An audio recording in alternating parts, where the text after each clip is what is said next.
What's going on YouTube? This is Mason AJ with the Aficionados here once again at HeroesCon. So much is happening right now. I wish you guys could see all the awesome stuff around, but even more awesome, even more stupendous, more spectacular is I'm sitting here with the legend himself, the legend of the fabulous Bill Willingham, author of such books as Fables, which is, as you guys know, is a personal favorite of mine. If you guys watch the show on the regular. Also, cannot forget Elementals and Legendary, the steampunk adventure. How are you doing today, sir? I'm doing very good. I don't have the big gestures that you do this morning, but it's early and I was asleep 10 minutes ago, so I hope I can be forgiven for just twiddling my thumbs like this. Sir, with all the fabulous work you have produced out in the world, I wouldn't care. Okay, I just appreciate the time you're taking to speak with us. Once again, here at HeroesCon. Now, I have to ask you, you have such an illustrious career, no pun intended, and you've been a veteran in the comic book industry for so long. How did you get started from originally up until now? I cheated. I got into writing comics through the back door. Because I started as a penciler. I drew comics.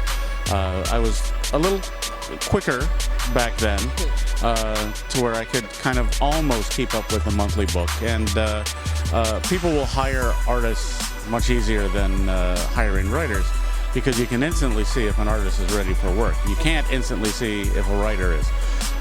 So yeah, I got in penciling. I gradually switched to writing because I started wanting to draw stories that were born out of my fevered imagination rather than someone else's fevered imagination. And what an imagination could be. Don't get me wrong. I have read Fables through and through, back and forth at least 6 times myself, and I have to ask, now that it's ending, because with the upcoming ending, how do you feel having work and put so much talent into this project? Well, I'm torn. There's one part of me, the avaricious part of me, that enjoys the income that Fables provides, and that part is screaming, what the hell have you done? What were you thinking to end it? The other part of me is the artsy-fartsy, serve the story in all ways part of me, and that says it was time to bring it to a close, to bring it to what I hope is the natural close for the series. I hope that when people see 150, which they will be able to do in mere weeks, they will agree. Yes, they will agree that oh, okay, this is the way it should end. Having put so much energy into Fables in particular, what is your favorite part or most difficult challenge you've had when writing the series? Well, the most difficult challenge was just writing the series. The interesting thing about having what some people say is a hit series, and I never trusted it. I never trusted that Fables was a hit and it was going to keep going. And because of that, I think I did the right thing in knowing that you have to win your readership back every month. You can't just, okay, we've succeeded, and now I can slough off and kind of phone in the stories and all that, and expect to continue succeeding. So yeah, that's the difficult challenge. The mechanics of writing comics are well known to me. There's no more challenges in, do I know how to construct a script in panels and pages, etc., etc. But the challenge of writing a good story is always there. And it never gets easier. It never gets like, okay, you've proven yourself, we are going to let you write wonderful. I'm sure there are people that can do that. I'm sure there are savants that can just, poop out a wonderful story without effort and sweat, but I'm not one of them. So those challenges were always there and remain, regardless of what the story's about. And, for all the new and upcoming people who want to break into the comic book industry, who want to be writers like yourself, take after the master that is you and your art craft, would you have any advice or even just, hey, these are some steps that you have to take to be a continuous great comic book writer? Well, my first piece of advice is do not take after me. As a matter of fact, I own many guns, so if you take after me too closely, and show at my place, there's likely to be calamitous repercussions. That said, How to be a writer, how to be a good writer. Write what you're passionate about. Probably you shouldn't try to write what you think is trendy right now, because by the time you perfect your ability to copy that trend, the commissioners in charge of trendiness will have moved on to some other thing. Don't chase someone else's dream, chase your own dream. Stick to your guns as much as you can. And if you do not find yourself writing daily, if you find yourself easily talked out of, well, don't work on that right now because come, with us to the kids to the park, or let's go out to dinner, or let's go dancing and all that kind of stuff instead of staying home and writing, you're probably not a writer, so you might as well surrender now. Ooh, you heard it from the man himself. If you are not serious about the game, if you're not willing to put in the hustle, the hard work, the blood, sweat, and tears, then maybe this is just not the game for you, because this is a game of champions. Like my man Bill Willingham himself, grand champion, grand master of the comic book world. And I understand, it seems like, well, I'm blowing you out of proportion, but this is what you mean to me. You're one of my personal heroes. You've taken stories which I have loved from childhood and putting your own unique twist on them and made them feel adult while still giving homage to the original, imagination. That was, I'm gonna say imagination, but original lore that was behind that. We are almost out of time, but let me squeeze in these last two questions. Last two, I swear. And then I'm gonna let you get about your day. With the Fables series, what was your favorite part?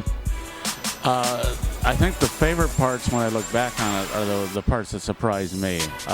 For example, Boy Blue was never intended to be an important character.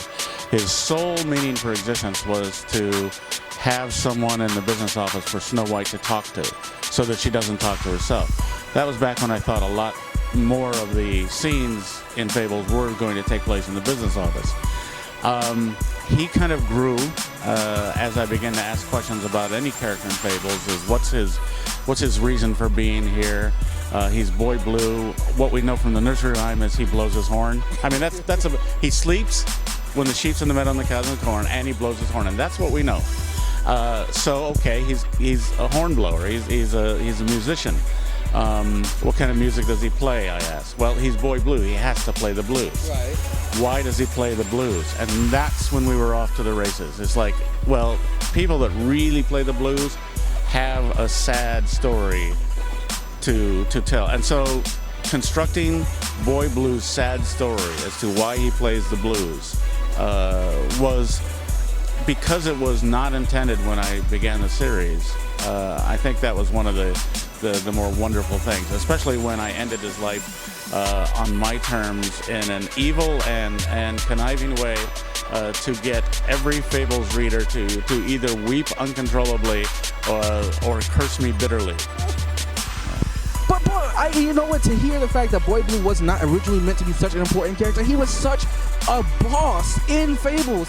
He did so much. He literally turned the tide in so many different areas, whether it's from Snow White's office to the war to even just how characters related to him. So to hear that he wasn't even meant to play that role is even more amazing. Now, last but not least, you have written elements of Fables and also Legendary. Have you found it is difficult, or even more difficult to write from one series over the other, or is it just, at this point in your career, do you feel like you've pretty much honed your craft and you've got it down? Well, I don't feel like I've got it down. I probably understand Fables more just by repetition, so I was more comfortable there. With Legendary, it was all sorts of characters that I grew up loving, and I got to recreate along my own lines. It was difficult in the sense that I was having too much fun. I just wanted to tell a big, silly, fun story with the toys that I grew up wishing I could play with someday. That's probably not the best attitude to bring to telling it, because I had to remind myself that, regardless of how much fun you're having, you do owe the readers a coherent, good, engaging story. So the difficulties were different, but they're always there. Okay, well, you know what? Thank you so much for taking the time to speak with us. Thank you so much for producing these great works. They really do mean a lot to me. When I ultimately have little Mason AJs and go around, I'm gonna, instead of giving them Snow White and I'm gonna give them Fables. Like, that's literally gonna be the thing I do. Like, this is the American lore and fairy tales that you need to learn from Mason AJ, from Bill Willingham, the man himself. We are here once again at HeroesCon, having a good time. Please feel free to check out any of the other events that are happening at the con. Come support the craft, meet the man himself, buy his books. Okay, this guy deserves money. I'm telling you, like, if I had more money to just throw it at him right now, I'd be like, take the money, just take the money, just take the money. But anyway, this is Mason AJ with Bill Willingham. here at HeroesCon. Stay tuned until next time.